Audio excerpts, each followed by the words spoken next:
All right, we got to do the usual test to see if everything's working.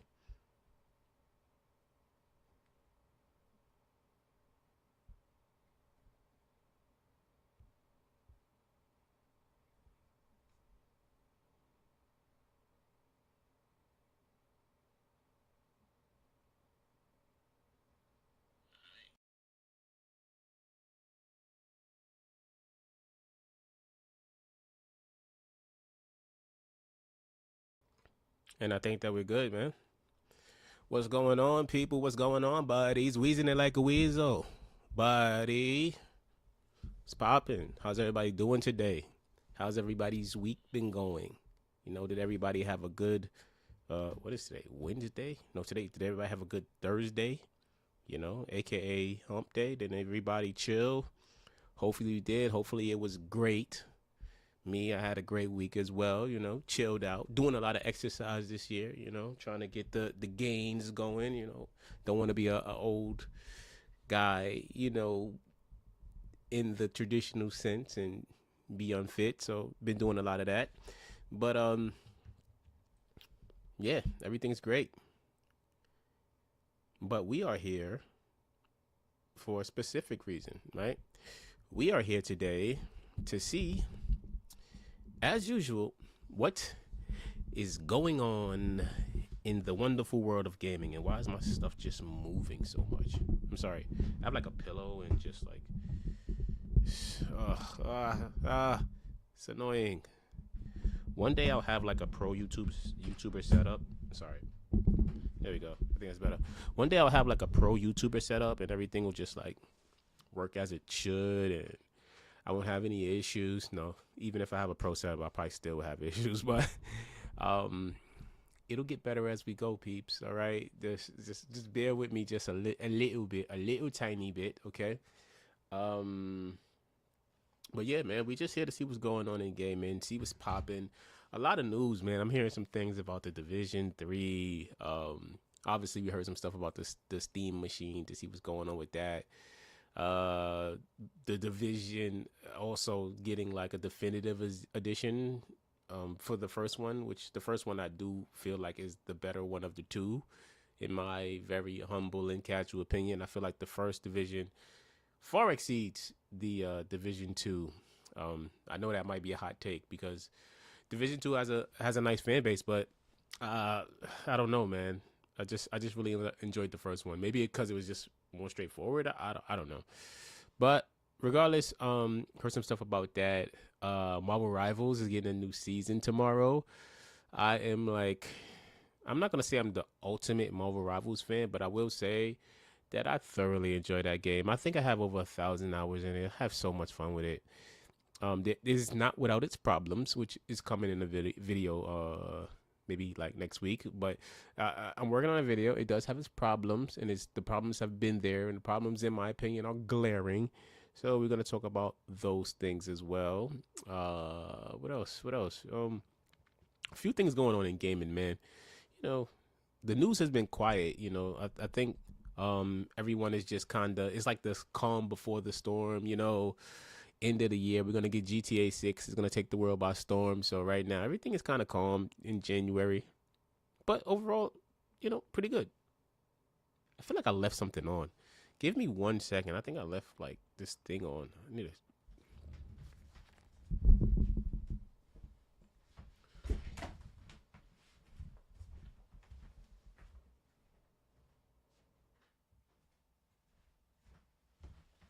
I did leave something on.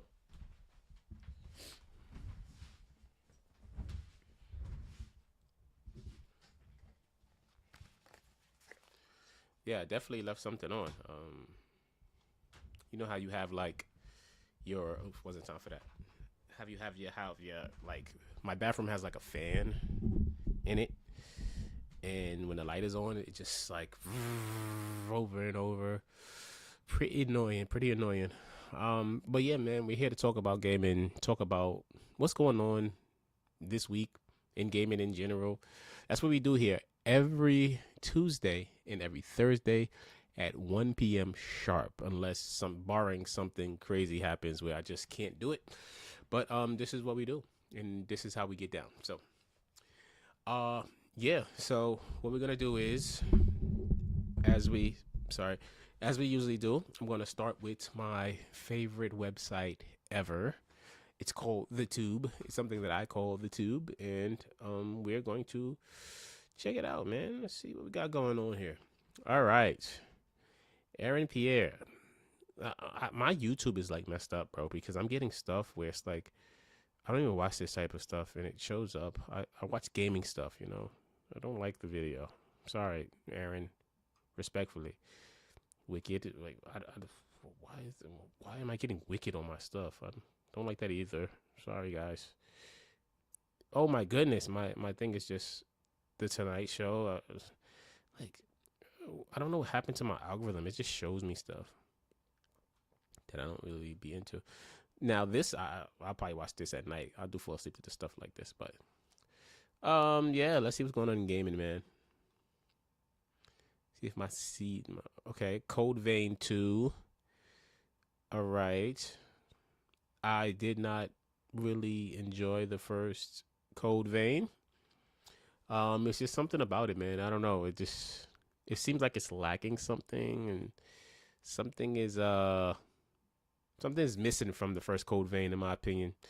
So not really a big fan of that. I guess we'll see how Code Vein 2 comes out. I'll wait till other people talk about it in their reviews. But yeah.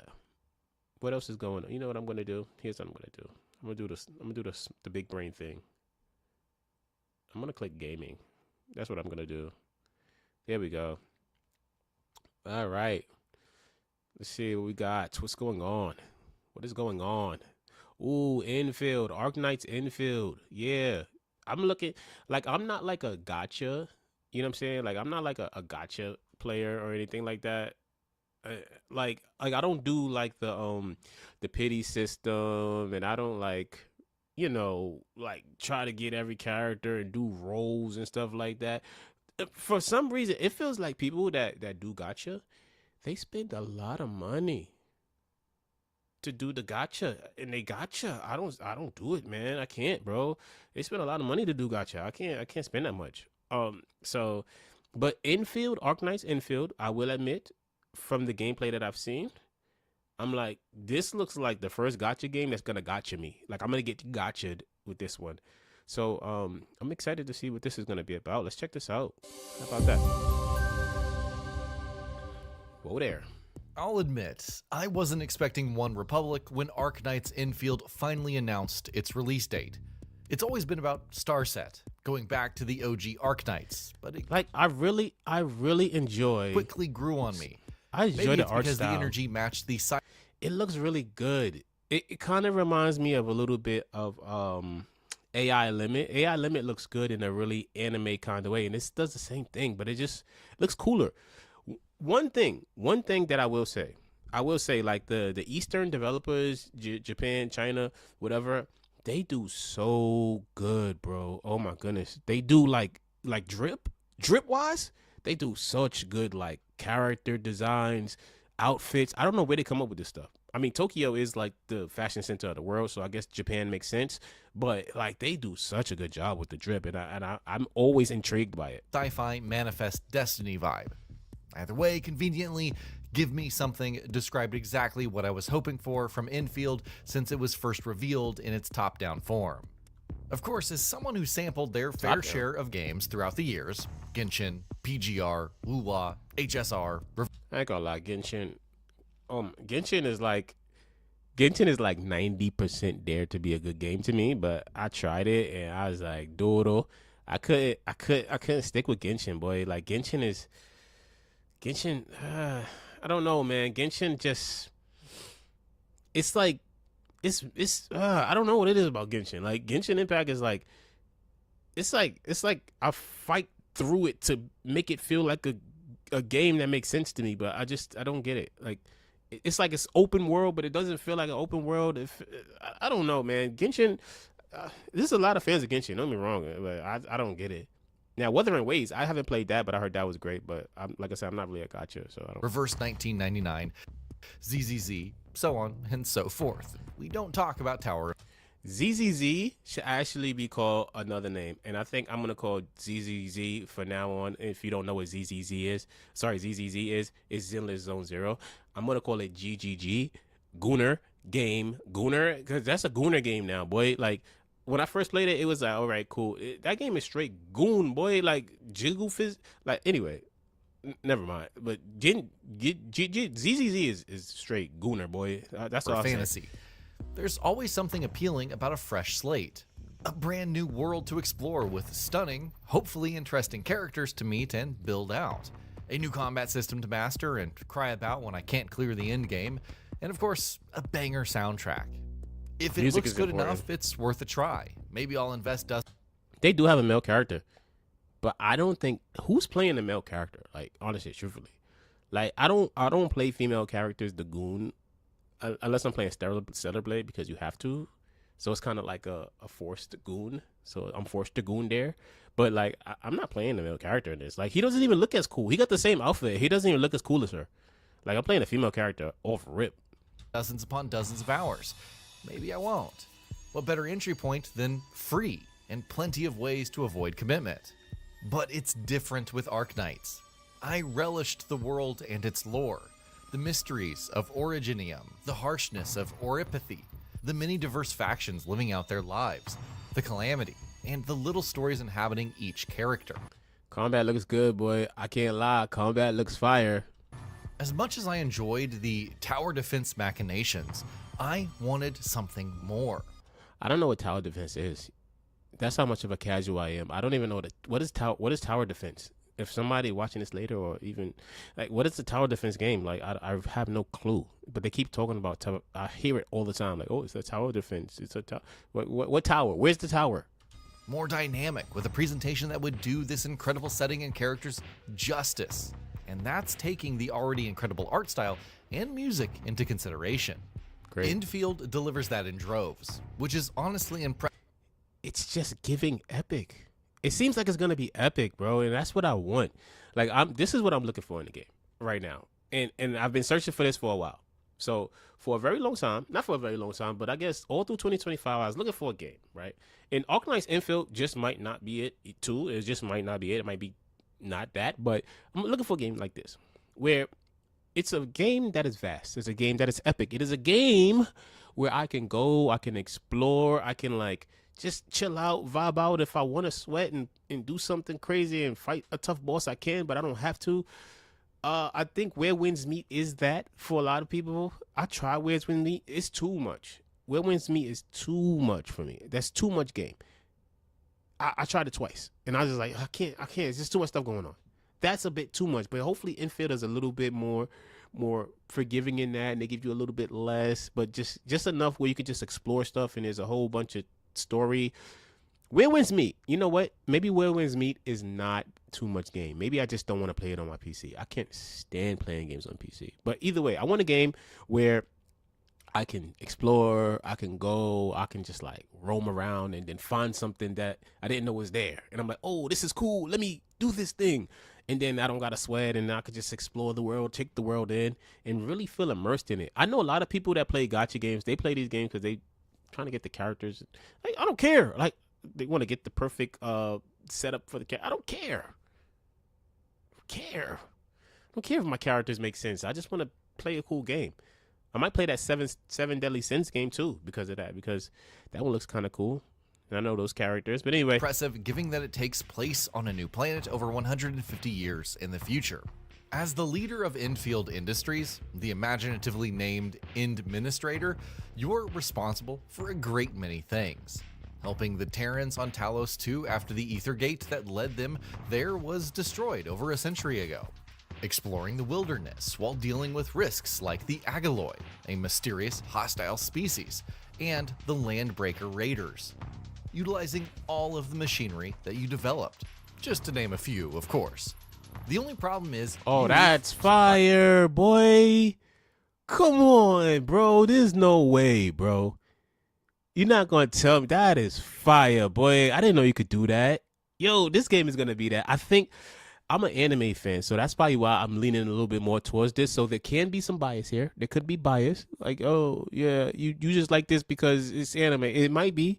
I love anime, but that was fire. That's crazy. So you that can you walk around. developed, just to name a few, of course. The only problem is, Yo, look at you- that. Surprise, surprise. Yo, that's so deep. Yo, she got cannons, bro. Oh man, this is gonna be great. See, I'm not a PC player, but I'll tell you this much: I don't like playing anything on PC. I don't like it.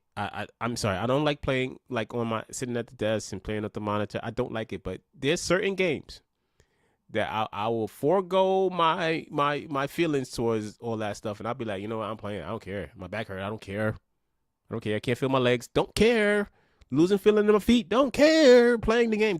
This game is that. This game is that, because that was fire, boy. That was fire. Hold on. I gotta see that again. I didn't know you could do that.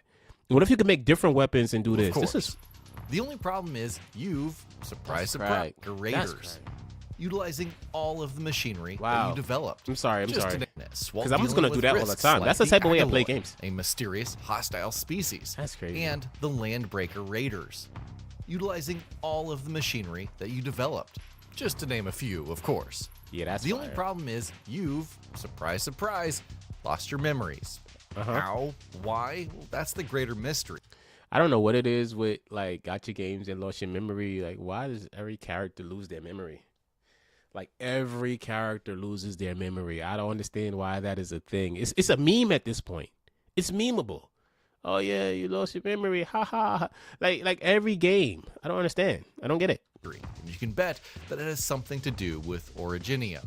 It's cliche, I know, but it's only the start. Nah, boy. Arkanites has always gotta be the been female sci-fi. character. Tech developer Hold on, I want to see that again. The female character looks cooler. I'm sorry. Respectfully. and you can bet that it has something to She's do more with drippier. Originium. It's cliche, I know. She's way more drippier. Like they both drippy, right? But the female, I don't know why the female characters always look cooler, because they got the same outfit essentially. This is literally the same outfit, but I don't know. Maybe because she's a girl and I prefer girls. Maybe that's, I don't know. But the female character just looks cooler, and it's the same outfit, literally. She has a different sweater. She has a sweater dress or something, but I don't know. Maybe, you know what? Maybe I'm burnt out and I'm tired of seeing the male characters. I don't know. The female character looks cooler. It's only the start. Arkanites has always been sci-fi. Tech developer Hypergriff knows a thing or two about fully realizing a world in the throes of its own calamities, waiting for your amnesiac self to put the pieces back together, even if the solution isn't what you expected. And yet, Infield fire. is a different breed of sci-fi. I'm talking about the horizons spilling forth, offering lush green fields to explore and get lost in. Yes, this is what I'm looking for. This is what I'm looking for. And it's crazy because they said after where the title of this, excuse me. Wow, what's going on? The title of this video is After Where Winds Meet, Arknights Infield might be the next big thing. So this is like the anime version of Where Winds Meet, maybe. It seems like it's lush. It seems like it's full of stuff. That's gonna be really cool. Oh man, yeah. I'm looking forward to this, man. This comes out on the 22nd. Sci-fi. I'm talking about the horizons spilling forth, offering lush green fields to explore and get lost in. Wuling City, the one we know of thus far, that's more of a drastically sized up campus, yet still bustling with life. It's almost NASA punk in a sense, especially as you venture more towards the industrial side, and you will in due time. And while I've waited for the franchise to go beyond tower defense into full-blown action RPG territory, I'm impressed with how it's not trying to ape the competition. Instead of a vast open world, Infield consists of multiple large regions, each filled with unique activities that feed into the AIC factory. Okay, so it's not a massive open world, so it's not like Where Winds Meet, I believe. I didn't play Where Winds Meet to know if like are the zones like chopped up and separated. I'm not sure, but they can have zones, right? But the only thing that's gonna make the zones matter is how you kind of transition from one zone to another, right? Like if it's seamless, I mean, there's ways of doing things seamlessly. But if each zone is kind of like really full and really like populated, and really like alive, then a short like loading screen isn't really gonna bother me. Like, you know, but if it's like dead, if like the zone is dead and then I'm trying to go to the next zone and the next zone is dead, then it leaves room for me to notice like, yo, this game is kind of dead, and then it has loading screens. So you can't have both. So if it's bustling with life, I wouldn't mind a little loading screen, all right? You know, as long as it's not like the Borderlands 4-way where like when you got to another zone, it would start like lagging and hitching, and then eventually everything would load in and it would catch up and you just notice it every time you go to a different zone. That was annoying when it was happening, but hopefully it's not that. System. You've probably heard it compared to Satisfactory or Factorio, setting up elaborate production lines to harvest resources and refine them while optimizing the heck out of it. Right. With the ability to copy other players' blueprints, you can get as hands-off as you'd like with the whole automation process. Wow, look at but that. there are That looks robust, boy. I think it's probably not robust. Maybe it's just really organized, so it looks like it's robust. plenty of reasons to keep coming back to it. The first and most obvious is exploration. Want to fast travel from one place to another? Yes. Build a network of zip lines, which especially comes in handy when delivering packages, Death Stranding style. Wait, Plus, you deliver it's just- packages in this too? This might be all right. I never really planned to become an Arknight's like content creator. Like, oh, I make Arknights, so I'm an Arknighter. But if I play as much of this game as I play Marvel Rivals, then I might have to just start making content for this. So hopefully people that watch me enjoy that, because I'm gonna be playing a lot of this. Sick to look It seems at. like I will anyway. Earn enough regional stock bills, and you can exchange them for gear and future upgrades. The second is perhaps even more enticing. You can use the AIC to craft your own gear. For anyone who's struggled tirelessly trying to obtain that perfect relic roll, this is a game changer. Of course, you can re-roll the stats to suit the unit in question, I don't and know there's what an the reroll- entire I don't know what that in-game is. system, artificing, that revolves around further upgrading. But removing such a frustrating mechanic in favor of something more deterministic is unprecedented. Which then brings us to combat. Ordinarily, in these types of free-to-play titles, you would have one character on the field at a time, but Infield applies a more traditional RPG setup where your entire team partakes in battles. While the age-old stagger mechanic is now present, stacking the same status effect can lead to a burst of damage. Combine different elemental inflictions and you'll trigger reactions. What was once a fairly rudimentary Genshin. system has evolved into one that prioritizes team building to leverage bursts, inflictions, and reactions to quickly decimate foes. Plus, combat is just so much snappier now, as you trigger assists. Even the addition of dedicated dodge buttons has proven very useful, since perfect dodges feed into SP recovery and more damaging attacks. The result is something that stays true in the spirit of Arknights. I think that now I don't recall Genshin ever having like a dodge. I don't recall it anyway. But this combat system seems a lot more in depth than any gacha game that I've seen and any that I've played. It seems like it involves a lot. Like I know about like kind of how you would trigger reactions because you did that in Genshin. Like you could trigger reactions with different elements, but this seems like it's kind of next level with it. At least that's what it feels like anyway. Can't wait to play this, man. I'm really team excited for this. will often succeed.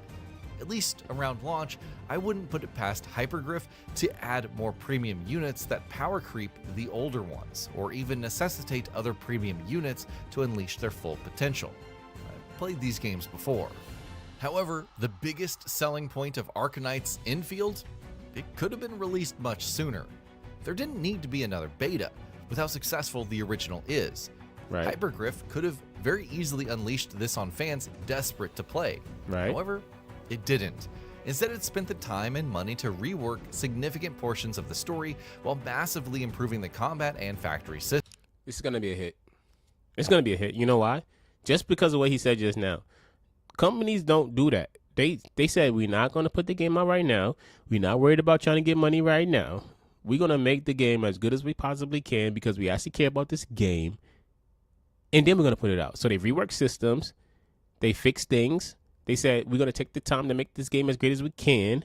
This is gonna be a hit. It feels like it. I don't even play gacha games, and that's how I want to play this game. So that's how I know that this is probably very likely gonna be a hit game. Systems. As noted in GameSpot's preview from November, before the second beta went live, 40 to 50% of the level design has been overhauled, along with 80 to 90% of the cutscenes and dialogue. Nice. So much has changed. I'm so glad that they're doing that because I love story. So I'm a story guy, so I'm really excited that they did that. And I have no idea what's going on. I do know that somebody's going to lose their memory as usual. Since the last beta, that it feels like a completely different experience. And that doesn't include other improvements made since the second beta ended. The cynic in me wants to say that Hypergriff understands how the free-to-play market works. You only have one chance to make an impression, and it better count. Facts. After all, with the production values on display and the sheer amount of content, with 20 to 30 hours of story quests alone before the second major region opens up, it wants to deliver the highest quality experience to potentially rope in new players.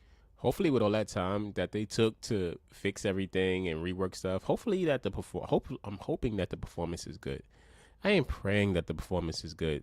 I hope it's not like a buggy situation. A lot of games come out and they do play buggy at first, but I'm really hoping that the performance on this one is spectacular. However, the Arknights fan in me feels a familiar sense of wonder, whether it's of the art style or the world building. The action RPG part wants to dive into combat more than ever, and the open world enthusiast, well, I'll appreciate dense regions that still offer plenty of content. Nice. With everything we've seen of this thus far, it remains to be seen if Enfield can compete with the titans of the industry. Never mind upstart competitors like Where Winds Meet or future threats like... I love that. I don't know what this ability is, but that's just so cool, bro. Like, that's ridiculous. As you could just pull out these two huge, massive guns. If Enfield can compete with the titans of the industry. Never mind upstart competitors like Where Winds Meet or future threats like Ananta or Silver Palace. One thing is for sure, though. It's offering... Ananta is not going to be a threat to this because Ananta is not going to be... Like, Ananta is pretty much going to be life for a lot of people. Like GTA, anime GTA is that's just gonna be some place where people just live in and do things and interact and have social moments with. I ain't gonna lie, but I don't think this is like it's a threat to this. This is its own thing. This is more story driven, I believe. Even though Ananta has a story, I feel like this is a little bit more grounded action RPG. A premium experience right out of the gate. Where Ananta is like while everything. Defying numerous norms. That's certainly more than something. And that'll be about it for this one. Wow, Arknights, man. I'm looking forward to that. That's January 22nd, I believe. I'm playing it as soon as it comes out. That's dope. Looking forward to that, man. If you are, let me know in the comments. Are you looking forward to that? I am. Dope. Feel me? What else is going on? The truth about what happened to Anthem. No, I don't know. It's 3 days ago. Anthem is done. It doesn't matter what happened to it at this point. It's not coming back. It's gone forever. Forever. What? Ask for videos any way you like?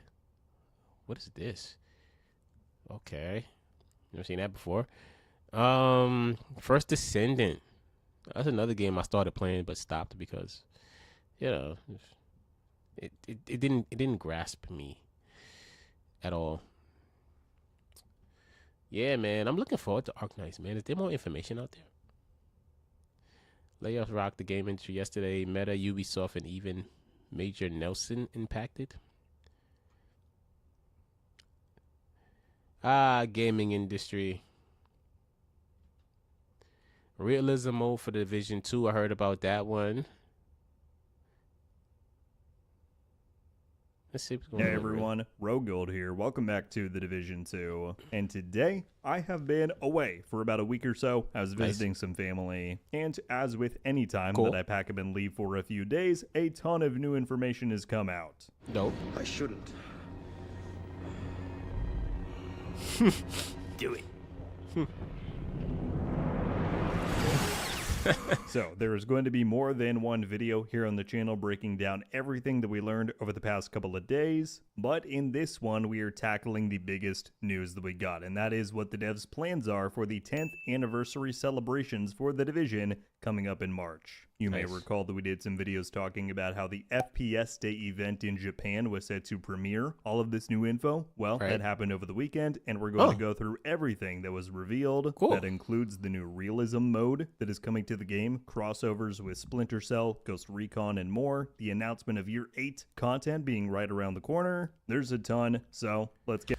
Man, the Division 2 is great. And don't get me wrong, Division 2 is great. I think that for what it is, the fan base, everybody loves it. I think the Division 2 is great, but the Division 1 is better. League's better. I don't know. It's just like I tried it. This is what I did. So I went back, right? And this was probably in 2025. I went back and I played the Division 2. I played it again. Sorry, I played the Division 1, original Tom Clancy's Division. I played the first one. I went back. I played the whole thing. Magnifico, Zene. Like, it was like, you know how like when somebody makes a food and they say it's a prima. That's what that was. And I went directly from Division 1 to Division 2, like immediately. Bang, finish the game. Let me go right to Division 2 because I loved it. Let me go right to Division 2. I went to Division 2, boy. I'm like, this don't feel right, boy. It's all sunny. Like the guns felt different.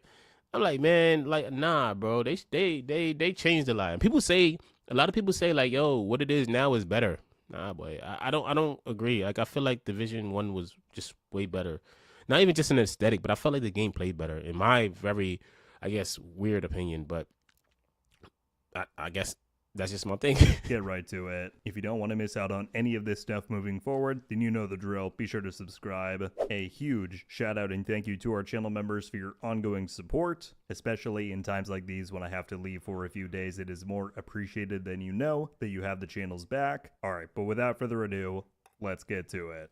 Alright, so the information that we got from FPS Day was scattered between a pre-recorded news video, which I played during the intro, the actual panel and reveal at the convention itself, as well as first-hand accounts and information from event attendants. Everything that I'm using for this video is linked down in the description below, including credit to the background footage you're watching here of the new realism mode, which content creator Atsuichi, I hope I'm saying that correctly, probably not, got to play and record early. Finally, I have to give a very special shout out to community member Shaolin Strike 74, who attended FPS Day and graciously took the time to send me over all of the information that they learned, including hands-on time with the realism mode, chats with the devs, and more. Myself and the community is very...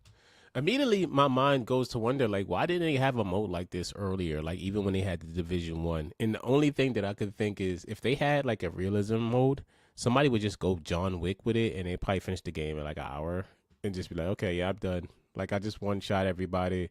I'm finished with the game. And I guess, you know, a lot of games these days, they want to hold you. They want to keep you there and make sure that you stay playing the game. But if they have a realism mode or RIP, guess what? Like, you're going to finish the game and be done with it in like a week because you could just one-shot everybody. So I think that's just my like inkling as to why they never did this before. Very thankful for your time and effort. All right, but with that covered, let us begin with what's happening in the Division 1. After all, March is the 10th anniversary of its release, and it is the catalyst for all of these events happening. Firstly, the devs confirmed that the recent 60 FPS patch for PlayStation 5 was the kickoff of these anniversary updates and celebrations, so definitely check that out if you have not yet. Also, a reminder that Survive Fest is returning on January 22nd, so PlayStation players should now be able to appreciate that much more with this enhanced performance. Other than those things, however, FPS Day did not confirm a ton of additional details. The one curiosity is that attendants of the event spotted this poster being displayed, citing Tom Clancy's The Division Definitive Edition.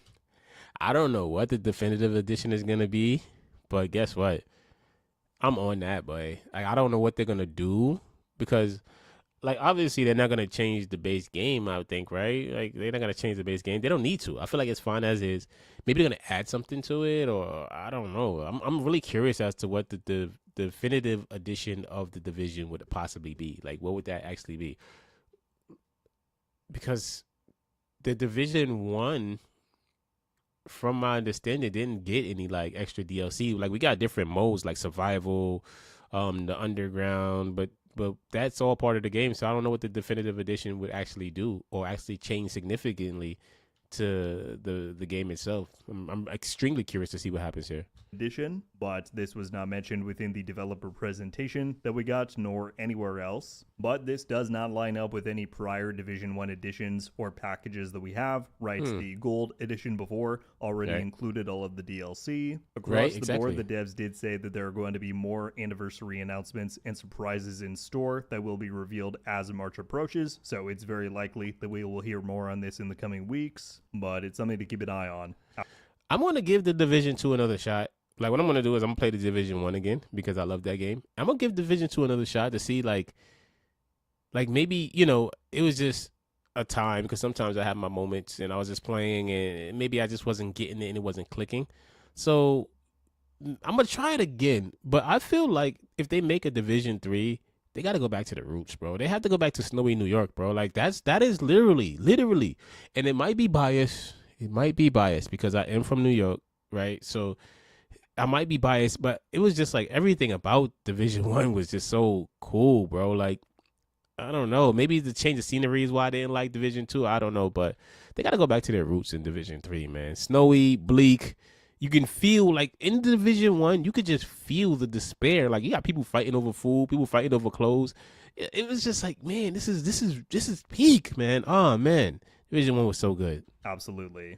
With that down, let's now dive into the anniversary event itself. How are they commemorating 10 years of the Division 1 and 7 years of the Division 2? Well, you know what it is? I know exactly what it was about the Division 1. Here's what it was about the Division 1.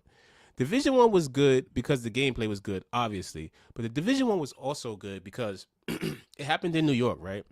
And as a New Yorker, when I played the game, I'm like, yeah, that will probably happen. Like, a lot of the stuff that was happening, I'm like, yeah, that probably happened. Like, people broke out of Rikers and they made a gang and they was trying to take over. I be like, that would probably happen. Like, maybe not so much the cleaners, but even the cleaners felt, but the cleaners felt believable because, like, think about it, man. You work for sanitation, you get paid a good check, right? The sanitation workers get paid a great check in New York. In case you didn't know, if you want to move to New York, you want to get a job, get a city job, go get a sanitation job. MTA might be but get a sanitation job. Those jobs pay well. So you live in New York, you got a sanitation job, then everything goes kaput, and then now guess what? You out of everything.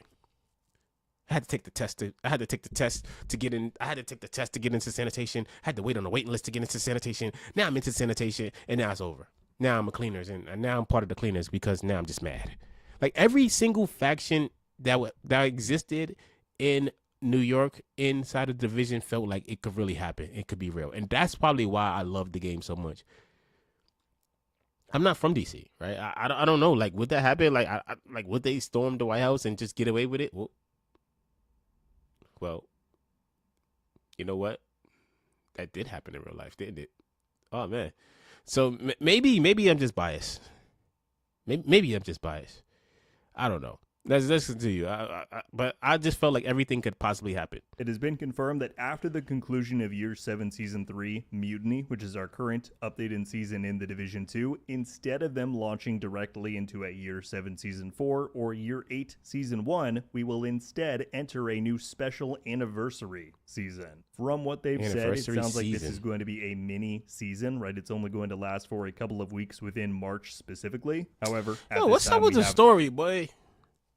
Nah, bro. What's up with the story, bro? Like, this is probably why I don't like the Division 2, bro. Because, like, honestly and truthfully, Division 2 seemed like that joint is all about seasons. Like Division 1 ain't have no seasons. Did they have seasons in Division 1? Because I ain't never played one of them. They have seasons? Seasons of what? Hey, why are you doing seasons of everything, bro? I think that's why I don't like Division 2. Like, I don't want to play no seasons. I want to play a game that has a nice story, that's fulfilling, that I could get immersed in, that I could enjoy. I don't want to play no seasons, bro. Like, wait till the next season of the Division. The seasons of the Division don't even sound right. It don't sound right to me. Yeah, I'm going to wait till the next season of the Division. I can't wait till the next season. No, I can't wait till the next season of Marvel Rivals. You know why? Because that's a seasonal game. You want to see things change. Like, I want a story, yo. Where the DLC? Like, seasons, yo. That's probably why I don't like the Division 2. tired of seasons, bro. That's one thing I got gripes with. Have no definitive dates or timeline. They said that that is going to be revealed as March approaches. We did, however, get a number of details as to what this mini season will entail. The highlight edition is that an all-new limited-time game mode called Realism Mode is coming to the game. It's only going to be playable during this anniversary season. What? We're going to fully dive into that one in the next section, as there's a lot. So Realism Mode is only going to be for a season? I told you. See, I told you. They don't want you finishing the game too fast, but you could play fast in this season. Once the season's over, you can't play fast no more. We want you to take this game slow. We want you to stay in the game. We don't want you stopping and getting tired because you beat everything in like the first day. No, you can only do it for this season, and that's it. To cover with just that itself. On top of the limited time mode, though, the anniversary season is going to be jam-packed with additional events, XP multipliers, and rewards. One thing they cited is that they plan to bring back the spirit of the Division 1's global events within the Division 2. No exact details yet on how this is going to work, but I don't know, man. Like that's something, I don't know. Like it feels off. I like the division, but this division 2 feels off, bro. Like it feels like, excuse me, it feels like it's not about the game. Like it's not about the game. Like, it's not about. I'm maybe I'm just a different person, right? I like story and game. I like narrative. I like going through campaigns and really taking in games. I like doing that. That's why I'm excited about Arknights, right? It seems like a game that's really fun and full of stuff to do. I feel like Division 2 is not about that. It's about XP multipliers. Why do I care? Like, what do I care? Like it's a single player. It's a single player game, right? Like this is not a PvP. Like I don't get it. Am I bugging out? Am I bugging? It's like, who cares? Let me see what he said. He said something about XP multipliers during the season, and maybe I'm just old. The thing they cited is that they plan to bring back the spirit of the Division 1's global events within the Division 2. Okay. No exact details yet on how this is going to work, but I kind of wonder if it's going to be somewhat similar to the throwback event that we had in Hold on. and rewards. Oh, that's next what he said. Section, as there's a lot to cover with just that itself. On top of the limited time mode, though, the anniversary season is going to be jam-packed with additional events, XP multipliers, and rewards. So, events, XP multipliers, and rewards during the season. I don't get it. Like, I thought the division had a narrative. I thought the division had like a story behind it. Like XP multipliers to do what?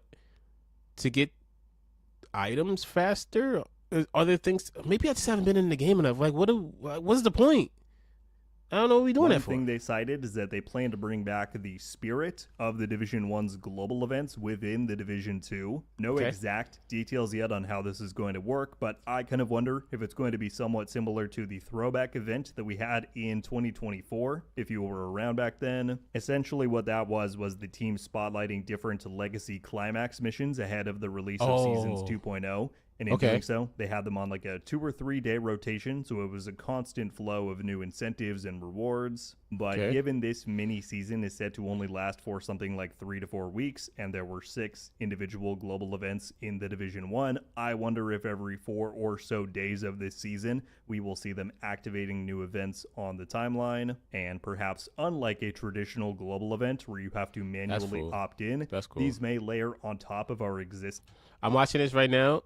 I'm listening to him, but I'm watching this, and like, it just reminds me of how good. That's one thing I would say about the Division 1, Division 2. I played not much of, but one thing I would say is that the AI was really good in Division 1. Division 2 too, I do believe. Like, they'll flank you, they'll move, they'll get you out of cover. Like, I felt like the AI in the combat scenes combat scenario that you have in this game was really good.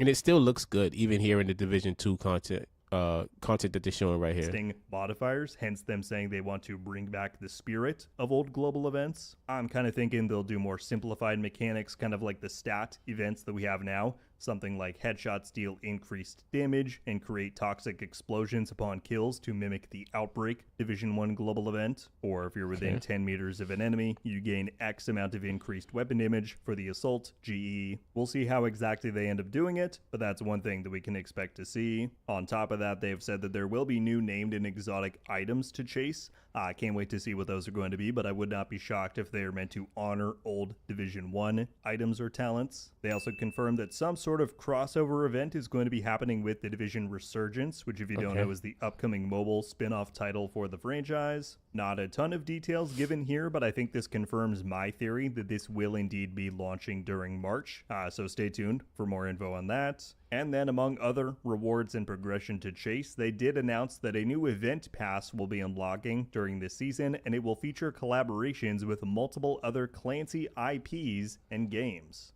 I gotta figure out what this. I guess I gotta get back into the Division loop, because I don't know how any of that is exciting. Like all these passes and events that they have. I just want to play the game, bro. Like I want to play the game, see what story you have here. I know that the story has changed a lot since Division 1, and some things happened in it, and I'm not really up to par. I'm not up to speed on it, but I gotta get back into this to understand like why this stuff is important, because I don't care about events, bro. Like I don't see the point, man.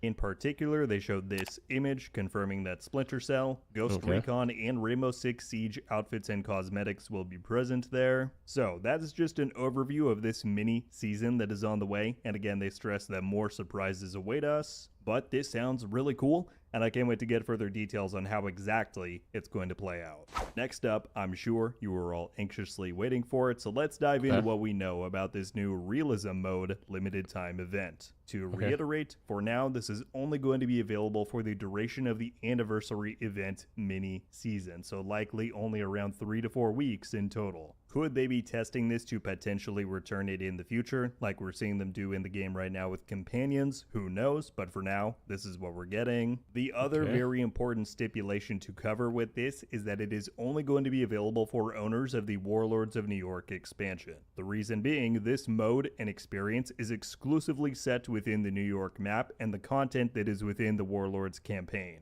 So, while the anniversary event overall is entirely free, and while this new mode is free to any existing Warlords owners, if you do not own the WONI expansion and you want to try this out, then you will need to purchase it prior or during the anniversary event. Beyond that, though, how exactly is this going to work?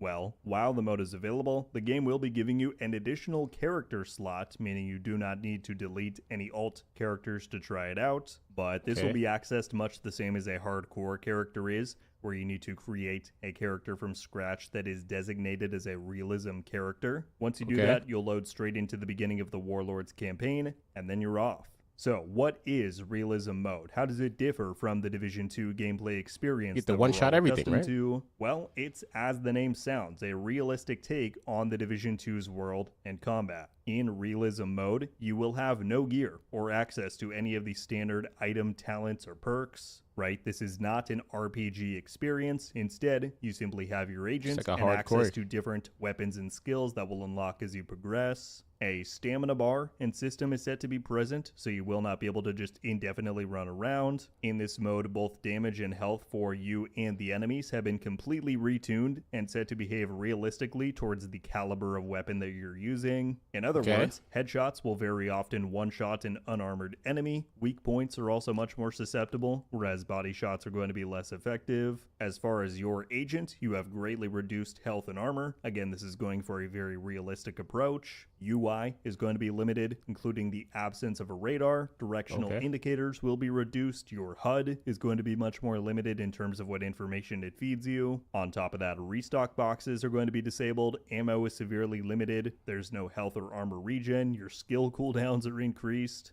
So, exactly like the name suggests, this is going to be a much more intense and realistic gameplay experience compared to what we're used to. Interesting. As far as how exactly progression will work within the mode and what rewards or incentives might exist for us to play through it and beat the Warlords campaign, game director Alex has confirmed that more of those details will be shared as we approach the release of this in March for the anniversary. But yeah, for now, that is about all we know on this new realism mode. I'm sure some people are going to be thrilled, right? I've I've seen requests for this kind of thing for years. Others, I bet, will be disheartened that it's only a limited time experience. Yeah, I kind of feel bummed out about that. So far, I mean, I'm definitely excited to try it out, but I do love me my looter shooter gameplay and builds.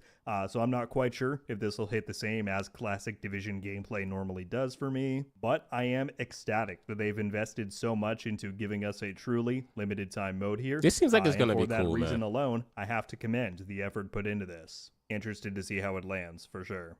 All right, and then we get to the final bit of information that we need to cover in all of this, and that is the confirmation that we got for Year 8 of The Division 2. At the reveal panel, they flashed a logo on screen and said, yes, Year 8 is on the way. As of right now, we have not gotten any details regarding content, timelines, anything like that. All they said was that a reveal for Year 8's content will come in March itself for the anniversary, and then once the... It's kind of weird how they're doing things because it's the 10-year anniversary of the Division 1. But it seems like they're doing all the 10-year anniversary for Division 1 stuff inside of Division 2. And then they're talking about the 8-year of Division 2. It's really strange.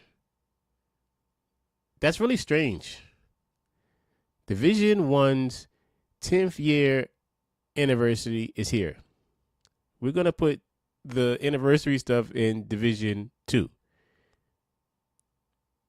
And then we're going to celebrate the 8th year of Division 2. Are they about to sunset Division 1? Like, what are they doing? Like, what's going on here?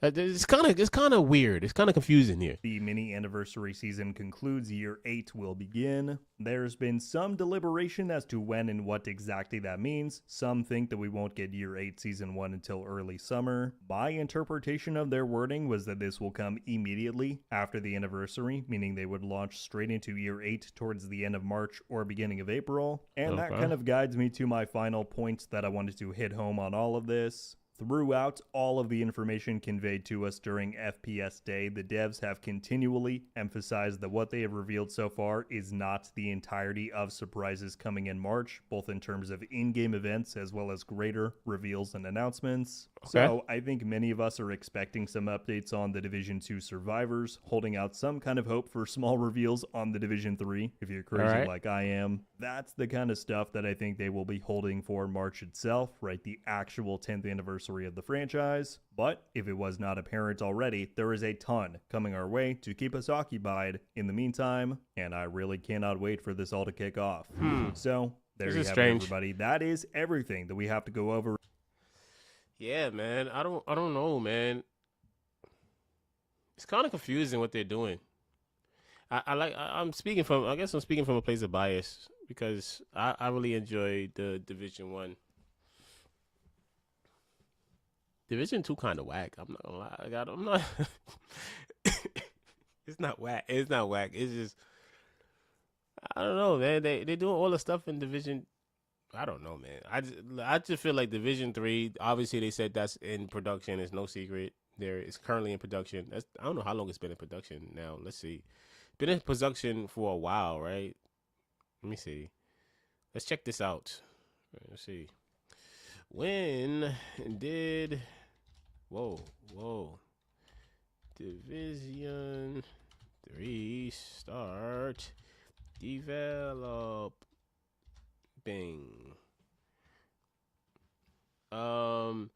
So Division...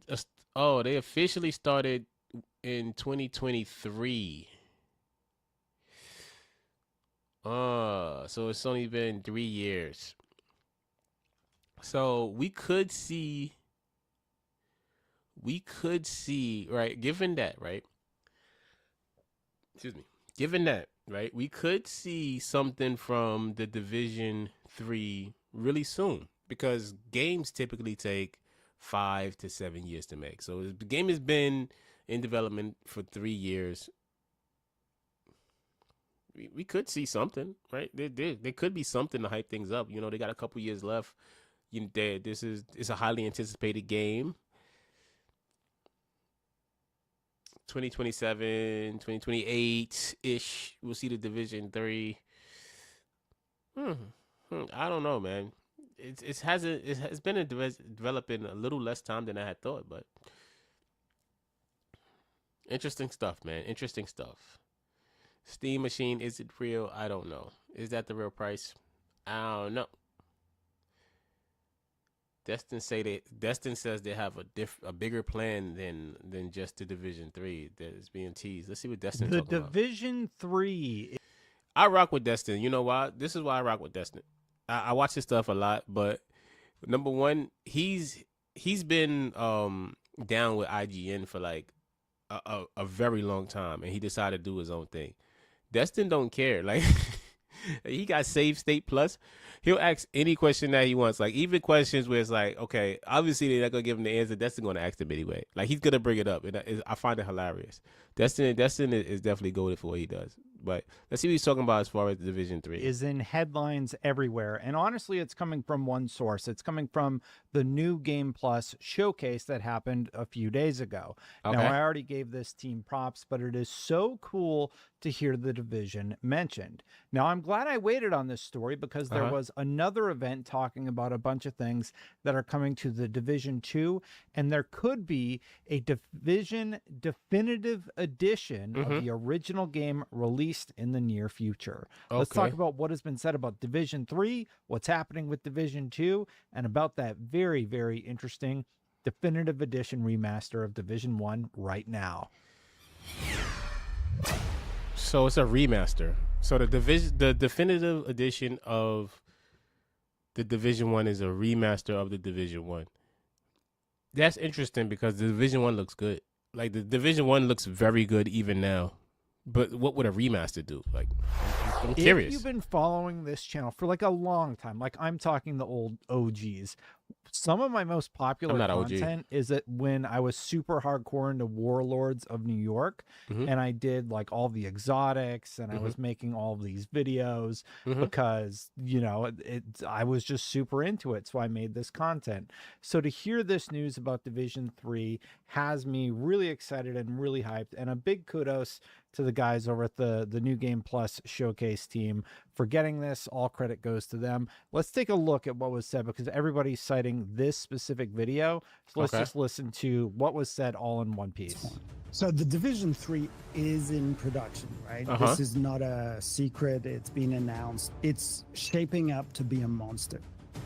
What does that mean? I can't really say anything more than that, but this is within these walls in Massive. We are working extremely hard on something that I think will be as big an impact as Division 1 was. There's a team in Paris working. That's a big statement. Because the Division 1 wasn't just like the Division 1 blew up. Like when they first revealed that gameplay of the Division 1, and then the dude was walking and they're going through, he's kneeling down behind a car, then he closes the door. Everybody's like, yo, this game is peak. You know why? Because they took gaming from where it was and they said, yo, look at this looter shooter, right? So they stepped up the bar. So to say it's a monster, they're gonna have to do something. They're gonna have to do something greater than what's already been done. Like they're gonna have to really take it there, bro. Like I don't even know what they could do. What, you could drive vehicles around, ride motorcycles. I don't know, but it got to be something better. Working on this, and well, they're putting the final touches on a mobile execute. So he's talking about Division 3. He's transitioning over to Division Resurgence, which I actually got hands-on time. I got an early build when I was still at IGN. You can go see that gameplay from a few years back when that was available still. Everybody is hype about this Division 3 content. It's going to be massive. They're like Julian Garrity really, really cares about the Division franchise. Like he's been working on it for most of his career. He stepped away to do some other stuff for a bit, but he is back and fully focused on the division. But in addition to that news, let's go all the way back to the beginning to Division 1. Very excited about Division 3. The reactions have been overwhelmingly positive, but in addition to that, there has been this Subway poster that some people noticed for definitive edition of Tom Clancy's The Division. Now, there was an update to the PlayStation 5 version of the original Division game. Tom Clancy's The Division, PlayStation 5 60 FPS update. Okay. Now, this is posted by the official account back in December 17th, 2025. It says, Agents, The Division is now available on PlayStation 5 with enhanced performance at 60 FPS. This update brings smoother gameplay to the snow-covered streets of New York, where it all began. And in addition to that, there's the Division 2 Survivors, where they're, you know, covering the world with snow and changing up the map a little bit and introducing a new element to the game. So there's all of these really, really cool things happening with the Division franchise that has people hyped. James DC, going back to Division 3, said, Division 3 new update. It's in production at Massive Entertainment, aiming for same impact as Division 1. No release date, possible. You know, aiming for the same impact as the Division 1 is such a tough statement, man. And I might just be like a fanboy or something, but I feel like that is incredibly hard to do. Number one, it's like, okay, you know, like, put it like this. All right, if you ever watched a horror movie before, right? When you watch a horror movie, it's like there's a monster. And we all know it's a monster there, but we don't know what the monster looks like. We don't know anything. We just know that there's something creepy happening. And that's what makes it scary, right? That's what makes it, like, intense. That's what makes it, like, something, like, whoa, like, it makes it a moment, right? But as soon as you see the monster, that's when the movie has to end. Like, you notice, like, when you watch a horror movie, when you see the monster, it's over. Why? Because they revealed it, and you can't get it back, right? The Division 1, right? To say that you want to make the Division 3 have the impact of the Division 1 is a very big statement, because the Division 1 already existed. We've seen the Division 1. We've seen the Division 2. The only way that the Division 3 can outshine or, like, be as big of an impact as Division 1, it has to be something totally different. Like, they have to do things extremely different than what we've seen in the Division so far. It can't be, it pretty much has to be the Division 3. It has to be recognizable, but it has to be a whole new game. Like, it has to be something where it's like, yo, this is something else, bro. Like, this is not the same game that we had once before. If it's not that, it's not going to surpass the Division 1. It's not going to have the same impact, because we already seen the Division. We seen the Division 2. We seen it, right? Going to Division 3, you doing the same like cover-based combat, and it's like, okay, well, it's not new. You know what I'm saying? Like, this, it has to be something totally different, bro. Reveal this year, over 2 years since the announcement, and the executive producer says it's working extremely hard. Are you excited? Look, I've seen this all over my timeline. I don't know if it's just because I follow Division content, but everybody's been talking about this little update in the showcase. Kami, he just does game news stuff on Twitter. The Division 3 is in production and is shaping up to be a monster, says franchise boss Julian Garrity. This is 1.3 million views. Within these walls at Massive, we are working extremely hard on something that I think will be as big an impact as Division 1. All of these people, they're all sourcing right back to the new game showcase. That's why I showed you it at the top. And then, you know, they have people showing off graphics and these images from the original Division. It and looks good, what man. the hope for it was. So there's a lot going on here. That's Division 1? The estimated date is March 12th. Wait. I might be a little bit wrong. Maybe Division 1 do look older. I'd never noticed it. Maybe because I've been playing it since it came out. With that, the it still looks good. Anniversary for when I would guess we're going to hear more about Division Definitive Edition and what that means and what they're changing. They are introducing some stuff during that same time period into the Division 2, and I would love it if we finally got a trailer or some sort of tease for Division 3, which they have talked about for years. There has been a lot of news about Division 3 out there, just like little tidbits that they're working on it, that it is in development, as well as the mobile version with Division Resurgence. Man, I don't know about the mobile version. Lots going on. I tweeted. Mobile gaming accounts for a lot of money in gaming these days. I don't know a single person, and I'm not even trying to like clown anybody. I'm not trying to make fun of people who play games on their phones. I don't know a single person in my life or in my lifetime that says, you know what, it's been a long day at work. You know, I had a long day. I'm tired, but I want to just wind down. Let me get my phone and play Call of Duty. let me pick up my phone, man. Get my phone now. Let me play some. Some what's the name? Some Division. Nobody. Who plays? Who are these people that does this? Where are they? I don't know anybody who plays games on their phones aside from my kids. And they play Roblox, which I'm actually not having them play that much of that these days because Roblox is crazy. They got a lot of stuff going on in Roblox right now. But I don't know, man. I don't know. But phone gaming is a thing, and trust me, I wish I knew. I wish I could understand it, but I just don't. I don't. I do not. But let's see. Division Definitive Edition possibly leaked. Division 3 teased. PR teasing something tomorrow.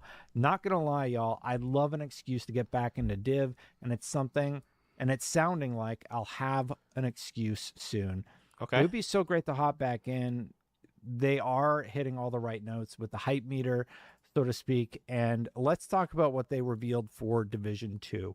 So they had this FPS conference thing over in Japan where they had a bunch of stuff revealed. This is a BCD video. I'm going to link you to the full thing if you want to watch it. It was a short update. DJ Tickle, great name. DJ Tickle's crazy. He sent me a DM with this video, so I'll link to his video. You can check it out. I watched it and I took some notes to give you the info that has been going around on the internet by watching it myself and then transcribing for myself. So here's what's going on in Division 2 this March. The current season is Mutiny.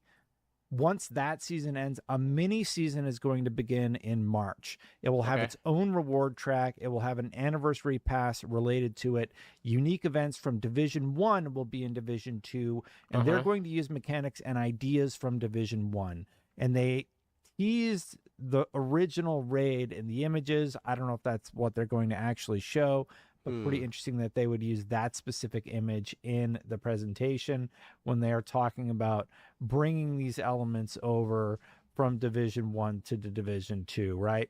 I got to get back into the Division 2. During the presentation. I got to get back into the Division 2 so I can really understand, something I'm missing. It's something I'm missing in Division 2, and I have to figure out what it is. They show events, and DJ Tickle over here said that he thought that might be the raid, so it would be pretty interesting if they brought Div 1 raids into Div 2. There are going to be presents, aka free items during this time also, and there will be cross-promotion with Division Resurgence, which is the mobile game, which is in early access currently. Now, in addition to all that, tomorrow in Division 2, there's more to go over in Division 2 that's going to be happening in March. But I suppose while we're on the topic of crossover events, the Division 2 Avatar Frontiers of Pandora is doing some sort of crossover event with Division 2 here. All right, now you're dragging. This is the latest update in terms of news on the official website. Now Avatar Frontiers of Pandora event. I don't know what's up. Why Ubisoft is weird, bro. Ubisoft is kind of weird. Like, why y'all crossover in Avatar with the Division? Like y'all just wanna put everything that y'all ever made into like the Division, and y'all just wanna have a mashup of everything. Like, don't get me wrong, Tom Clancy, Splinter Cell was great. I definitely am a fan of that. I played every one of them. I didn't like the very last one that came out. It wasn't my favorite. Can't lie. First two, pretty good, but the last one, wasn't really feeling it. But they, I don't know, cross promoting your other games, man. Focus on the Division, yo. Y'all, Ubisoft is extremely weird, bro. I don't know. But anywho, let's finish off and see what Destin has to say, man. This is a special event drop 7-day project chain open to any agent who can access the project system. Each stage leads you to named enemies throughout the city, turning your daily run into a hunt that becomes more rewarding with each victory. Completing the entire chain grants all 4 pieces of RDA Spec Ops uniform, along with eye-catching specialization weapon skins inspired by the Ash Clan. Sharpshooter, Gunner, and Firewall each get their own theme skin, letting you bring a touch of Pandora straight into your loadout. So I'm guessing some like interesting stuff happening like literally tomorrow in the Division 2 and the when this come crossover out? event. Oh, something happened in the division because this was from 2 days ago. So whatever was supposed to happen happened already in Division 2. So I might jump into that today and just see what's going on there. Are going to continue. They did tease this image here showcasing Tom Clancy, The Division, Rainbow Six Siege on the left, and of course Ghost Recon. So Okay. they did say about these crossover events in March, the event will be celebrating with other Tom Clancy IPs. They will feature rewards and outfits from other Tom Clancy brands, Splinter Cell, Rainbow Six Siege, and Ghost Recon. Year 8 after this event in March will start right after the 10th anniversary. Details coming at a later date. The crossover events do start with the Pandora event that I mentioned here, and then they're going to do the Tom Clancy themes during the anniversary. Last but not least, and by the way, if you want to see the Pandora items, you can see them here in this official post from the team here. You see some of the cosmetics, some of the stuff that you can earn for your set. But what really got people's ears perked up and interested was this new realism mode. They talked about this. Yeah, we knew about the realism mode already, Destin. We already been through that one, man. We've been through that one. Realism mode looks cool, but it's a limited event, so I don't really know how to feel about it. You know, it's limited. It's not like. Sorry, that's my lean pillow. You know, if you didn't know, I got a really uncomfortable situation going on right here, right? Yeah, y'all wouldn't know about that just right because you can't see it. But yeah, the realism mode looks cool. I thought that they were just gonna implement that into like everything. I thought it was gonna go to the original division, for the simple fact that it's the 10-year anniversary of the original division. But apparently that's not the case. Secondly, why does my mic keep moving, boy? So I don't know, man. Like, Division is cool. Like I said, I really enjoyed the first one. It seems like they're trying to get away from the first one from everything that I'm seeing right now. Like they really want to focus on the Division 2 more, which makes sense. Is the newer game. It's popular, right? Let me see. Is it popular? I don't know. I guess we're gonna find out. Let's go to something that a lot of people trust, right? Myself included. Steam DB, right? A DB. Wow. How? Oh, okay. Okay, there we go. So right now there's 4,000 people in game. Okay, I mean, for a game as old as it is, 8 years, 4,000 is actually pretty healthy, you would think. All-time peak, 14,000. Okay. So now if we look at the division, I'm just so curious. Let me see. So if we look at the division, right? So they got about 4,000.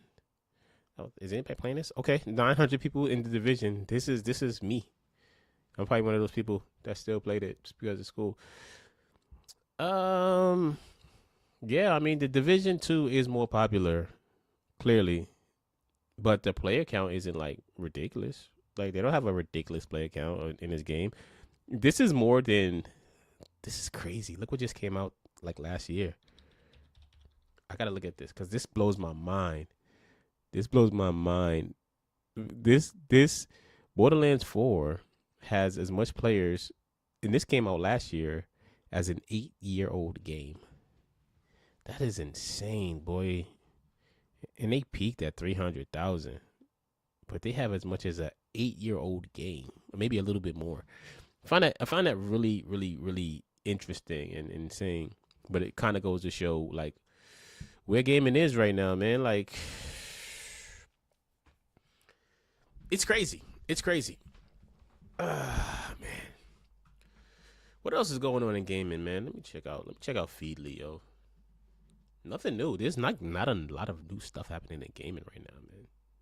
You know, there's new PlayStation 5 games coming. I don't have a PS5. I'm not wealthy enough to get one of those. Final Fantasy VII Remake. That game is cool. I played the demo on Xbox and I thought it was awesome. But I don't know. Like, it looks like, I think the Final Fantasy VII Remake was probably one of the most visually stunning games that I played on the Series S thus far. And I played on Series S and it still looked amazing.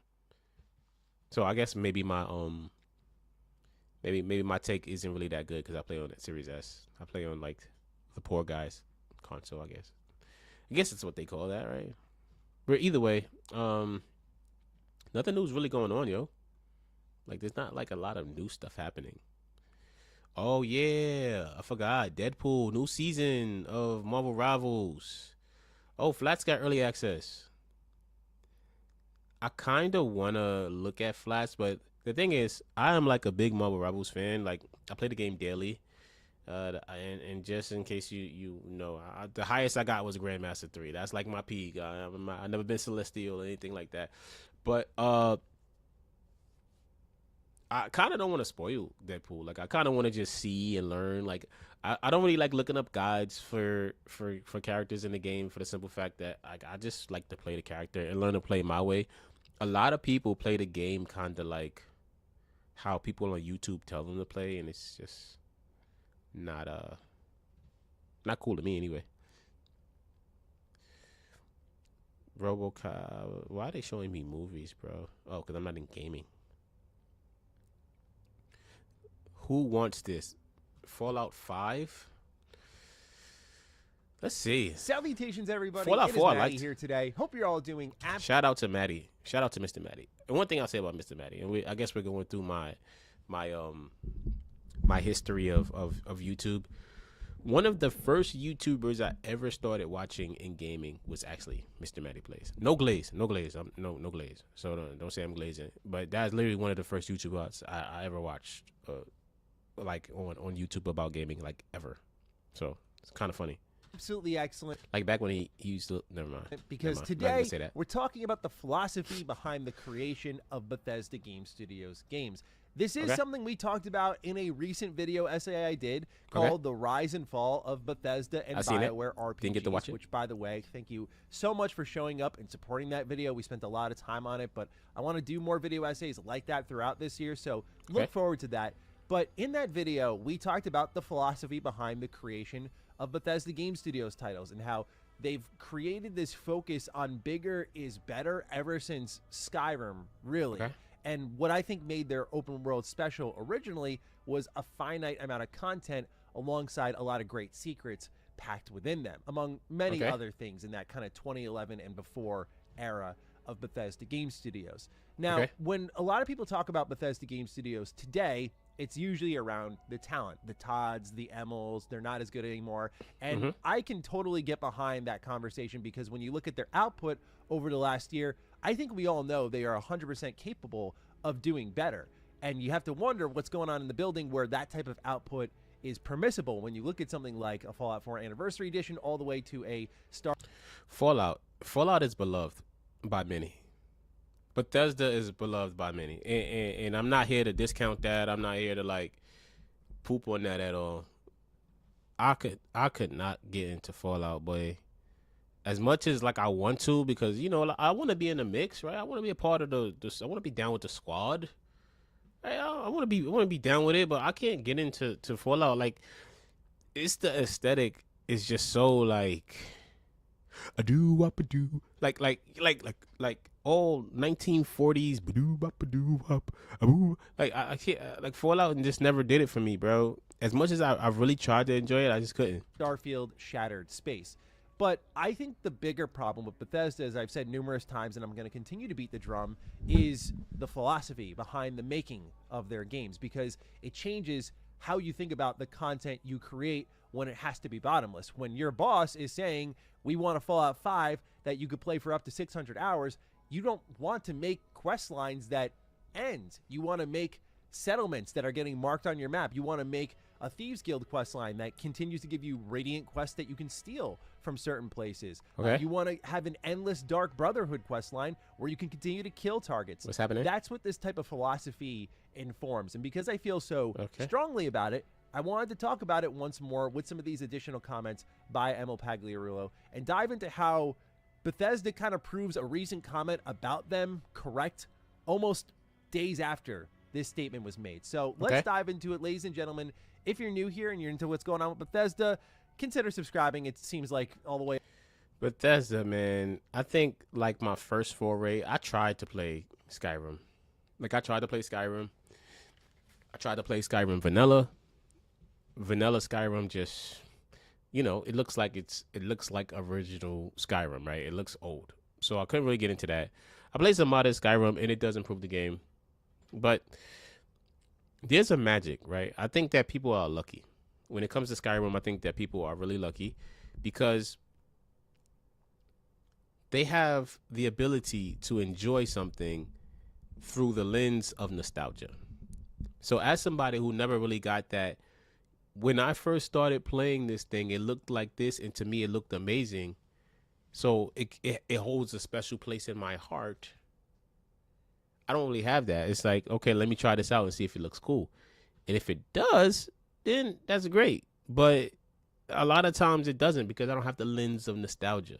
So a lot of Bethesda games I missed out on. I missed out on Fallouts. I missed out on Skyrims. And Skyrim was a cultural hit in gaming when it first came out. Like it really did numbers. It really impacted the gaming industry. But I can't rock with Skyrim. I can't rock with it as much as I want to, as much as I want to try to. I just can't do it, man. That's pretty unfortunate because I really want to get in. I really want to be able to get into this, and I feel like when they do release the Elder Scrolls 6, then I might be at a little bit of a loss there for the simple fact that I'm not gonna be the guy that's like, oh man, I can call back and see the Easter eggs to these things. I just want to see if it looks cool. Obviously, it's gonna look pretty. Right, it's gonna look new. It's gonna have a whole different vibe than it's had in the past. But I don't know, man. I don't know. Not really sure how I feel about Bethesda right now as a company. Starfield I enjoyed. I can't wait for the 2.0 because I really want to be able to explore like I want to in Starfield. But that's yet to be seen, and we don't know when the 2.0 is happening. So we're just going to have to kind of like wait on that, unfortunately. But yeah, man, I could never really get into Bethesda Skyrim stuff. Up until the end of Season 2 for Fallout, it's going to be a bit of a bumpy ride here. 600 hours, But boy. here's what Emil said, quote, I'd be happy with a game that is as successful as the previous Fallout games that continue to give fans what they love. Boom. End the quote there. You're good, bro. There's more. He says to give them a story that they can get into and systems that they love and really just an experience that they play not for 20 hours and not for 100 hours, but an experience they can play for 200, 300, 600 hours because that's the kind of games we make, end quote. On top of that, Pagliarulo hopes the series evolves too with quality of life updates dictated by what players don't know they're missing. He says in the Oblivion remaster, people forget in the original Oblivion you couldn't sprint, so of course we're going to add that into the... I think that a lot of gaming companies get things backwards. Like they try, like even here with Emil Pagliarulo, like he's thinking about it backwards. He's like, I want to make a game that people play for this many hours. So you're focusing on the amount of hours that you want people to play instead of focusing on actually making the reason why people play a game for that many hours is because they enjoy what's happening there. And I think that it's a very, very, how can you put it? A very important part of it. And it's something that should be the focal point of the games that you make. If that's what you want, you have to reverse engineer it the other way around. You have to make the game good enough that people want to play it for that much time. And they want to invest that much time in it because it's just that good. The Oblivion remaster, end quote, he explains. Now, just on a little sidebar there, I'm not like a pro sprinter. Like, you know how there's sprint snobs in Halo? Like, some people say you need sprinting in Halo. And then there are others who are like, no, you can't have sprinting in Halo. I'm a sprint snob when it comes to Bethesda Game Studios games because I think part of the jog around the open world creates a good pace for getting from point A to point B that works in the player's favor. I think of like Fallout 3 or the original Oblivion, where you couldn't just sprint to these locations, and there was that anticipation as you saw something on the horizon that you were venturing toward that I liked, that you just couldn't rush to. I don't know if it was deliberate ever at Bethesda Game Studios, but I've always been a little iffy on the whole sprinting thing. Okay, sidebar over there. Looking at this quote here, systems they love, not 20, not 100 hours, but 200, 300, 600 hours. I love Fallout more than most, and I don't want 600 hours of Fallout. What we want is meaningful content, right? Yeah, that's what he means. I think that's what he actually means. Like, not necessarily 600 hours, but it's like you have such meaningful content there that people want to play this game for 600 hours. They want to go through and explore because you made such a great world. I think that is what he meant, not necessarily make a 600-hour game, because that's kind of crazy. Right, and a lot of people came to me and they went, well, he's basically saying, like, you can have your 100 hours, Matty, if that's, like, what you want, and then you can leave. Right. You don't need to play the Radiant stuff for hundreds of hours afterward. That's for the players who want to. Right. But I only ask you to take a look at Starfield's Steam player count for a brief moment and tell me who really is caring about this Radiant procedurally made content that is bottomless. It's not like it's keeping players hooked. Yeah, because there's no meaningful content tied to it. There's just things to do. So it's like they thought very, very top level. It's like, oh, okay, people just want things to do in the game, but they missed a very big part where they say, okay, but the things that people do have to be meaningful. It has to be fun. It has to be interesting. It has to be tied to the world. It has to intrigue people. It has to do something as something more than just exist and just be there and be there over and over again. That's the problem with Starfield. In a massive way, Starfield is played less than any of Bethesda Game Studios' other games right now. And I know Fallout's getting a bit of a bump because of the TV show as it stands, but everything from Skyrim all the way to any Fallout game has been doing better than Starfield for a while. So I think the philosophy behind making these systems and these quest lines and these components of the game that have to be bottomless has not been productive for Bethesda Game Studios. Maybe they look at that first number there, again on the Steam chart, and see 330,000 players at once. Boom, right. That's what we were there for. It's not about the long-term sustained play of Starfield. Of course, keep in mind that as of this point in time, Starfield hasn't gotten a major update in over a year. So I get that we could be looking like we're cherry picking here, but the point being is that it's not like tons and tons and thousands of people are living in Bethesda Game Studios world, where again, if you look at something like, say, Baldur's Gate 3, which has sustained its player count. That's I know crazy. This is 75K. a very favorably looked upon RPG, but this is a game that is not procedural. It is not bottomless. It does not have systems that allow you to, quote, live in its world. It's just highly replayable, and that's why you want to keep coming back to it. This is something I really pushed again in the video essay talking about Bethesda and BioWare, is that both teams, funny enough, really got away from the special sauce, the secret sauce that made their games these things that we all throughout our childhoods, teenage years, adulthoods wanted to keep coming back to. Obviously, the games were just great unto themselves, but it was also that it wasn't made with this idea of like, how can we keep the player forever? It's about how can we just make the player have a great time here? And when you have a great time and this starts to cement itself as one of the greatest games you've played, you're going to come back to it over and over. So I think this sort of cheap way at looking how to make games, which is like, how do we make just recurrent content, changes how the team below thinks about it. So if you have your design director saying, again, like 500 hours of content, 300, whatever the number may be, hundreds. Why are you focusing on it's not, you don't make 500 hours of content. Like, that's the problem. Like I said this already, like you're thinking about it backwards, and that, I think that's a problem with a lot of companies. We want people to play this game this much. Well, you have to make something worth playing it that much. Of hours of content.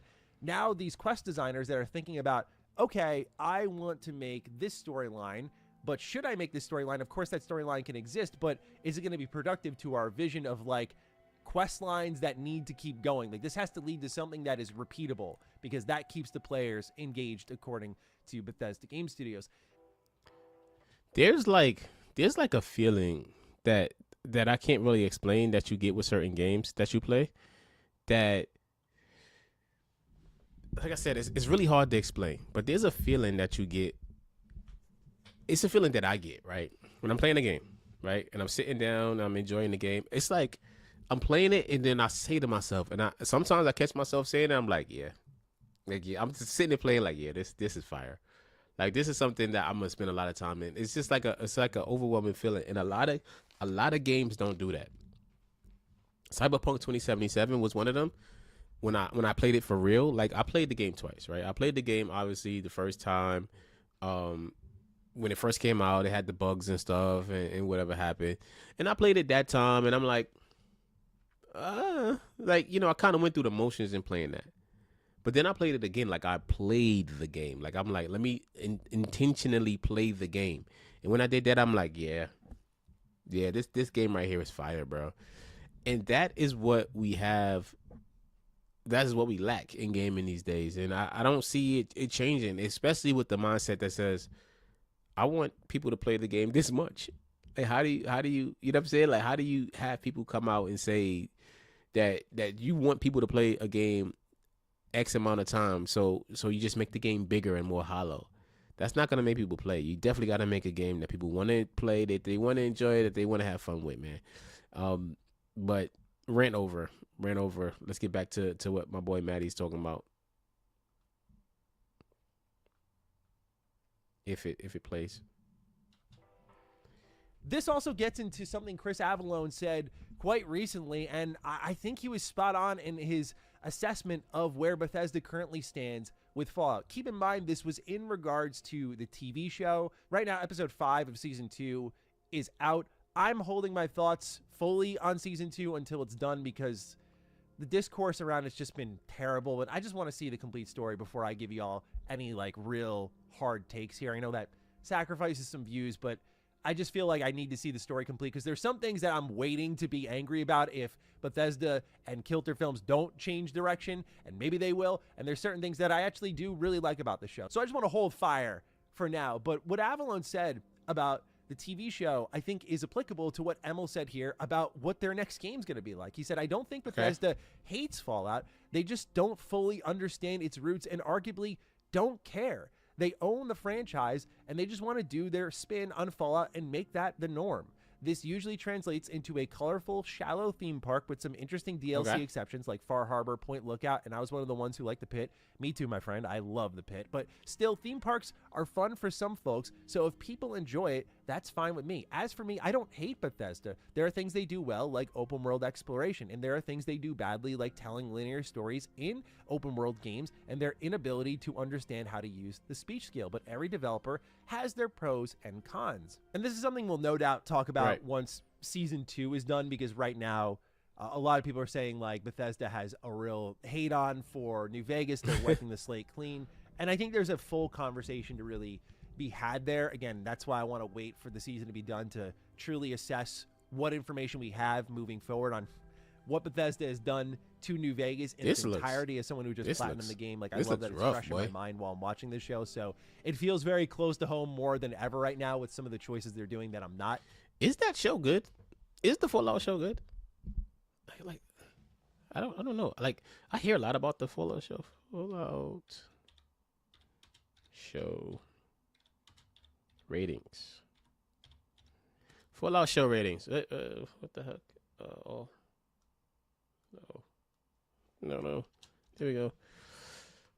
I don't know. Where do you see the rate? Oh, Rotten Tomatoes. Here we go. So, average tomato meter, 95%. Average popcorn meter, 95%. That's high. I've never watched the Fallout show. I probably didn't watch the Fallout show because I don't like the Fallout game. But apparently it's good. Either that or everybody watches for her. Everybody likes her a lot. So they just keep watching the game to see. Keep watching the movie on the game because they like to see her. I don't know. It's a possibility. Too crazy about, but this idea of not understanding Fallout, I think, is what we're seeing here. Fallout is not supposed to be this franchise that is bottomless. When you look at even the original or Fallout 2 or Fallout 3 from Bethesda Game Studios, why does this look like about in a moment here, you don't see games that are bottomless because that is not what this franchise was built upon, right? The first entry in the series is you're on a timer. You have to go get the water chip or else your vault is dead. And like that means that it creates an instant fail state just waiting for you if you just dilly dally Bro, this looks too much. This looks pretty and so bad. this idea. All right. Yeah, I don't know what's going on in his video, bro. His encoder was messing up when he was like exporting. Widely considered a really great game. And when you look at what's talked about with Fallout 4, it's like a good game, but not like a great Fallout game, right? That lack of reverence for what once was is really, I think, seen in Fallout 4. And Nah, I think that take is very nostalgia glasses driven, because I enjoy Fallout 4.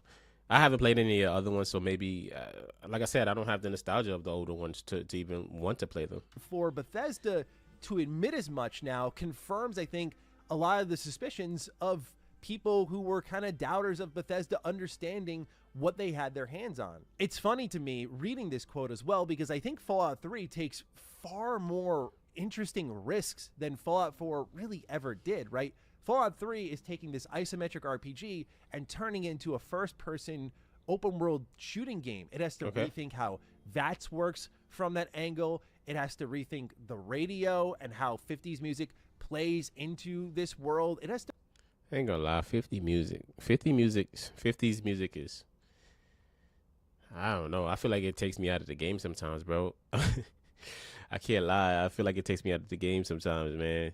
It's just too I'll be like, bro, like I can't listen to this. I can't. That's why I can't play Fallout for like hundreds of hours. So many different things, but by having reverence for what once was, you're able to translate that in a way that feels, I think, very true to Fallout, while also breaking that new ground. Fallout 4 was a lot more iterative. All right, it's already a first-person shooter. We're going to make the shooting better. And so where does Bethesda break new ground instead is the settlement mode, which I don't think was a bad addition to one Fallout That's game. my favorite part. I think the problem with the settlement mode is it's become a staple in all Bethesda games. For some reason, it's in Starfield. They just had to add it to 76. It's become this thing that now is no doubt going to be in Elder Scrolls 6. Like, it's not just a one If anything, it makes sense in a Fallout game. Maybe not so much Starfield, but it makes sense in a Fallout game. game feature that was built around the theme of the game, which was rebuilding the wasteland. That's not what it is anymore, right? But they start to break ground in other ways that I don't think serve the franchise well and show a lack of reverence, right? You see things like the voice protagonist, which I support Brian T. Delaney and Courtney Taylor. I think they did a great job as the main characters. Nah, they messed up with that voice protagonist, boy, because like when you would every time you went up to somebody, he would say something with, hey, what's up? Hey, yo, hey, man. And I'm like, yo, bro, that's annoying. Like, I just could, it just did too much, bro. In Fallout 4. But at the same time, we know the writing sacrifice that came with this new voice dialogue system. And Todd Howard recently admitted as much of like, just, yeah, it didn't go over well. Like, people really didn't like it. But this goes back to the core of the conversation. I think it's a philosophical issue. I know we'll point at the talent, and talent is a big part of game development. And no doubt when we see what's happening with the recent releases from Bethesda Game Studios, there is a quality issue. I think even they could admit that themselves, that they know something's wrong with the stuff they're putting out. At the same time, though, it's a philosophical issue. When the kind of mandate from all of your leaders, from Todd to Emil and so on, is bigger is better, that creates a problem in how you think about your content and how much of it you can do quality assurance for. And when you start to say things like, we didn't have to be as reverential in Fallout 4, it shows that you tried to make it your own thing, and we're seeing that a lot with the TV shows. Bethesda's reshaping things to be their own thing because it might be easier for them to build stuff on, say, like I've predicted for a while now, the West Coast with the next mainline Fallout game in respect to the TV show and kind of wiping the slate clean with New Vegas. And I think that's what we're seeing happening here. So, yeah, it's a little bit of a frustrating read because I think what made their game special, as I said in a full video essay, so I won't spoil all that here, but it's like 100-hour open worlds that were very meaningful in all the content they placed there. I always think of the Fallout. Quality over quantity, my boy. Quality over quantity. I think that's like the message that every hardcore game out there wants to portray. Is that what's up with my shirt, bro? Is that quality over quantity is what we want, man. I think we want quality games. We want games that move us. We want games that really take risks and really try to get inventive in their systems. Games that did that for me so far within the recent years. I always think back to Expedition 33 because that game is straight cinema, man. Beautifully done, wonderfully done. I felt like the concept within that game was amazing as well. So I think that we should really try to like dive more into that, to be honest with you. Games don't do that much these days, man. I think that there's a formula that has been made by a lot of companies, and they kind of just want to stick to that. They want to stick to their guns. They want to stick to what works, what's gonna pay, and what's gonna make a return. And it's very unfortunate that that is the case, but I think that is where we are, man. But yeah, man, most def. But I do believe that is it, man. I gotta go get my kids off the school bus very soon. So I just want to say thank you to everybody that chills with me on these live streams. You know, I just started doing this like seriously this year, so definitely appreciate it. Thank you for being here. Thank you for showing up. And I will see y'all all in the next one, man. Every Tuesday I'm on here. Every Thursday we're on here. We're just looking at gaming, seeing where it's going, seeing what's going on, and talking about it, and just riffing about the things that are occurring. So if that's something that's interesting to you, I will see you in the next one. Outside of that, man, thank you so much for chilling with me today.